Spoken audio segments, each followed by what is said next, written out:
Hi everybody, welcome back. This is Linear One.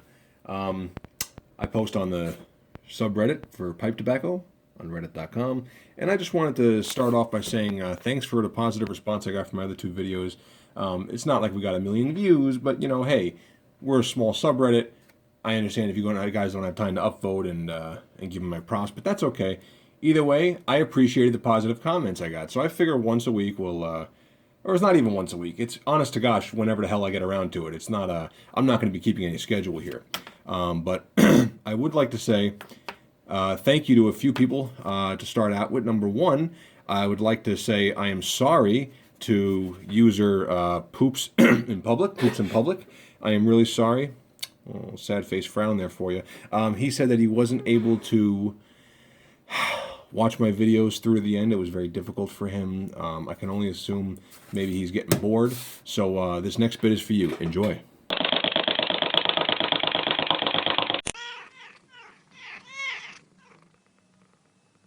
All right, enough of that. And Poops in Public, I hope that was enough animation and stuff for you. I hope that keeps your attention towards the end of the video. Hopefully we can get a few more minutes out of you. And the next Redditor I'd like to actually say thank you to was somebody that actually, this was a very positive comment. He said that I had an impressive amount of trash on my bench. And as you can see, I've cleaned off almost half my bench right now. So I'm actually pretty excited about having a clean workspace again.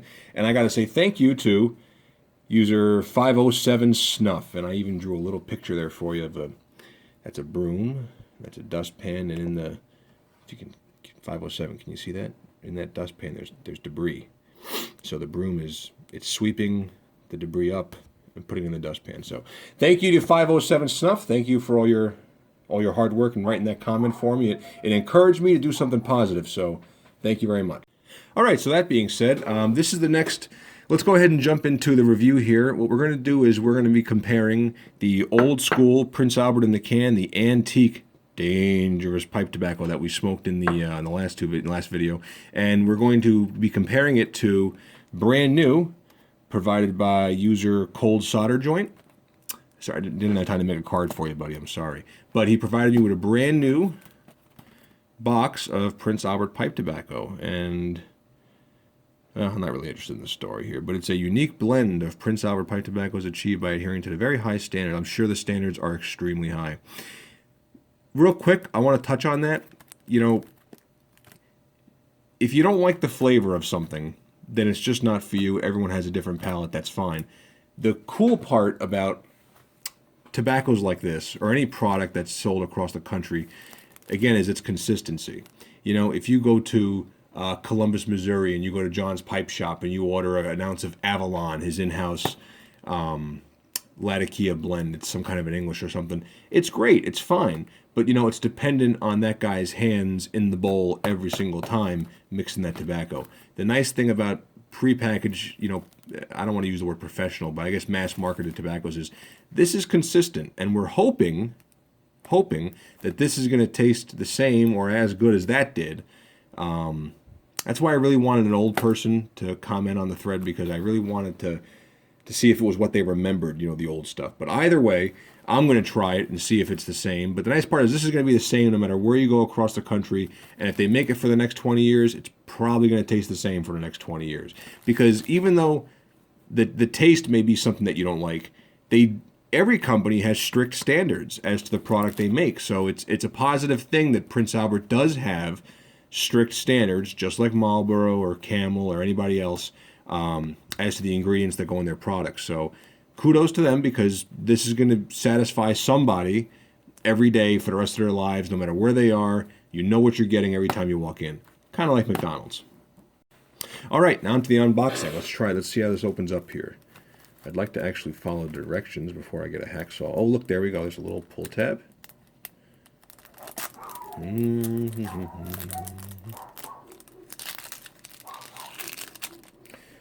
More dirt for the bench. Oh, look. There's a little... Come on. Oh, there we go. And it comes up. Look at this.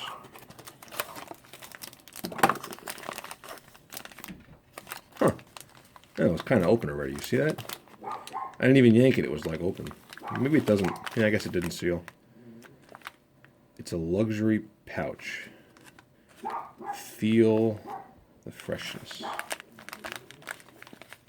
I'm feeling it.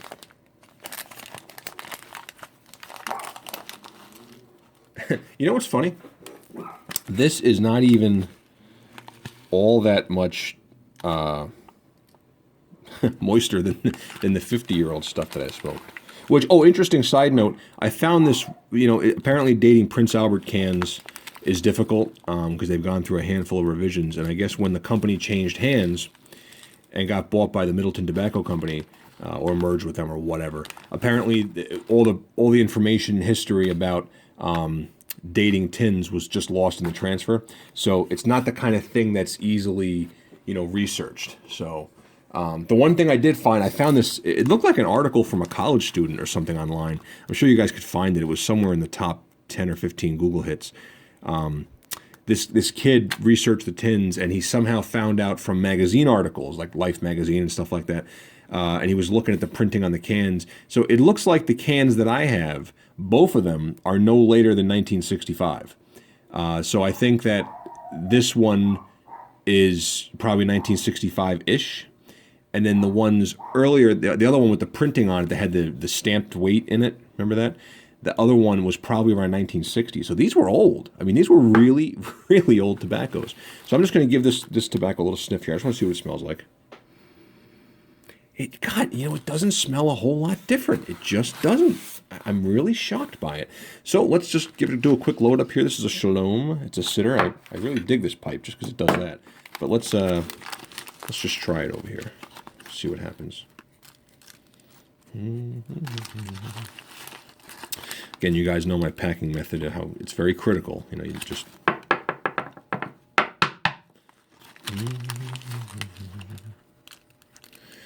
There you go, get in there. Come on.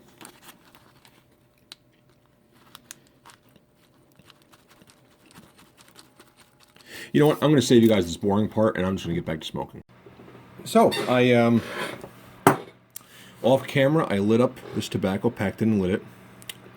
I gotta say, it's fascinatingly dry out of the bag, which I like that. I prefer, I'm part of the Desert Tobacco Club, and I like dry tobacco. And,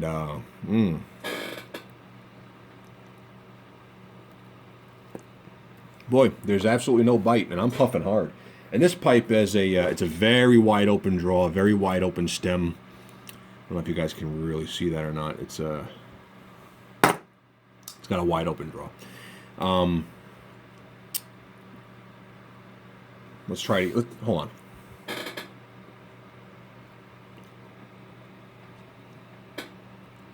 All right, that was a little bit through the nose there. I gotta say, comparing it now to 50-plus-year-old tobacco, or whatever, definitely. This might have been a little harsher, but it was totally acceptable. It doesn't even taste that much different than the new stuff. It really doesn't. I mean, they must have been using the same farm for all these years and nothing's changed. I'm really shocked at how tasty. Prince Albert's okay. I mean, people like to shit on burley-based blends, and they say, oh, it's cigarette tobacco. Not all cigarettes are all burley. I mean, every cigarette that I know of is a burley or Virginia mix, or sometimes straight Virginias. So calling this a cigarette tobacco, I don't think is fair.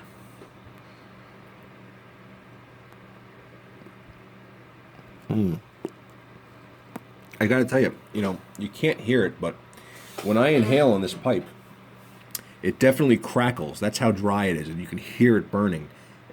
Which again, it's fine for me. It may not be fine for most, but it tastes good. I get the lightest hint of a roasted nutty flavor, which is your burleys. I don't get any of the cocoa-iness that I usually get with a burley.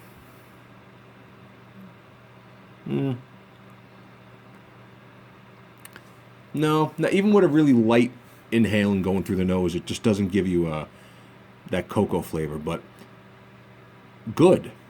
It's not, this isn't going to win, tobacco of the year. Could it easily be an everyday tobacco? Yeah. I mean, this is a good, easy going, doesn't bother you. You can let this thing sit for a minute. It's still going to be burning tobacco.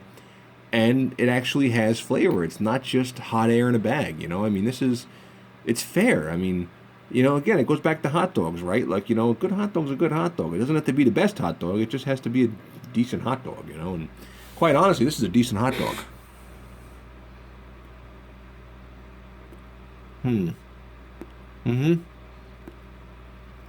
Yeah, I give this 3 hot dogs. This is definitely a 3 hot dogs up tobacco. Well, listen, I hope you guys were able to sit through this video. It was only 3 minutes long. I apologize. I could try to stretch it out to 15 minutes next time. But have a great day, everybody. Thanks for watching. And try Prince Albert. You might like it. Honest to gosh, comparing it to 50-year-old tobacco, this didn't even really go bad. This is almost as good as this. This just has slightly more flavor than this, but it still has the same flavors. You know what I mean? So, for science. One more thing, a special announcement for those who were able to stay and watch all the way to the end. By the grace of the tobacco gods and a collaborative effort between myself and user Cold Solder Joint, we are almost ready to send out samples of a brand spanking new blend called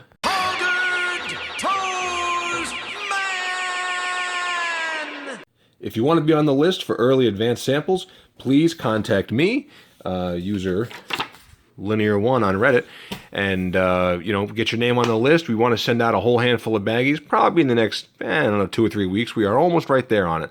So go ahead and send me a link, send me your address on Reddit, and we'll get some samples out to you. All right, everybody, thanks for watching.